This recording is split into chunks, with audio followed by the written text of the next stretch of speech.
الطفل الجميل ده حكاية كل المصريين في آخر كام ساعة. قصته أعتقد إن انتوا عارفينها، إن هو رجع البيت من غير شنطته المدرسية. مامته قررت تصور فيديو وتناشد وزير التربية والتعليم بنفسه إن هو يدور على الشنطة ويرجع لهم. مشكورا وزير التربية والتعليم بالفعل تدخل في الموضوع. بيقولوا الله أعلم صح ولا غلط إن هو بدل شنطته، ده اللي طلع بقى في النهاية بسندوتش لانشون أو بسندوتشات لانشون. طبعا زي ما هي عادتنا او عادة الكتير مننا، خدوا الموضوع بهزار وبيهزروا جدا وفطسانين على نفسهم من الضحك في الموضوع ده. الحقيقة انا شايف ان الموضوع برؤية تانية خالص وبشكل تاني خالص، وشايف ان هو محزن مش مضحك. شنطة مدرسية فيها كتب مدرسية ضاعت، دي بالنسبة لأسرة متوسطة او أسرة بسيطة دي كارثة فعليا. الشنط تمنها غالي، الكتب المدرسية لوحدها للترم الواحد حوالي من 700 ل 1000 جنيه. كل ده يضيع، دي فعلا مصيبة نزلت على الأسرة. الأم من حقها تشتكي ومن حقها إن الحاجة ترجع لها. كونها إن هي تناشد وزير التربية والتعليم بنفسه، ده إحساس عند كتير من الناس إن حقه مش هيرجع له غير لو مسؤول كبير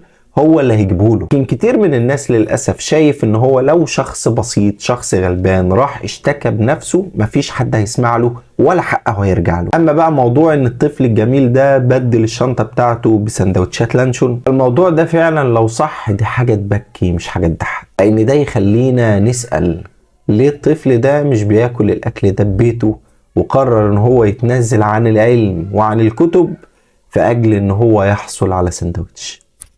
الطفل الجميل ده حكاية كل المصريين في آخر كام ساعة. قصته أعتقد إن انتوا عارفينها، إن هو رجع البيت من غير شنطته المدرسية. مامته قررت تصور فيديو وتناشد وزير التربية والتعليم بنفسه إن هو يدور على الشنطة ويرجع لهم. مشكورا وزير التربية والتعليم بالفعل تدخل في الموضوع. بيقولوا الله أعلم صح ولا غلط إن هو بدل شنطته، ده اللي طلع بقى في النهاية بسندوتش لانشون أو بسندوتشات لانشون. طبعا زي ما هي عادتنا او عادة الكتير مننا، خدوا الموضوع بهزار وبيهزروا جدا وفطسانين على نفسهم من الضحك في الموضوع ده. الحقيقة انا شايف ان الموضوع برؤية تانية خالص وبشكل تاني خالص، وشايف ان هو محزن مش مضحك. شنطة مدرسية فيها كتب مدرسية ضاعت، دي بالنسبة لأسرة متوسطة او أسرة بسيطة دي كارثة فعليا. الشنط تمنها غالي، الكتب المدرسية لوحدها للترم الواحد حوالي من 700 ل 1000 جنيه. كل ده يضيع، دي فعلا مصيبة نزلت على الأسرة. الأم من حقها تشتكي ومن حقها إن الحاجة ترجع لها. كونها إن هي تناشد وزير التربية والتعليم بنفسه، ده إحساس عند كتير من الناس إن حقه مش هيرجع له غير لو مسؤول كبير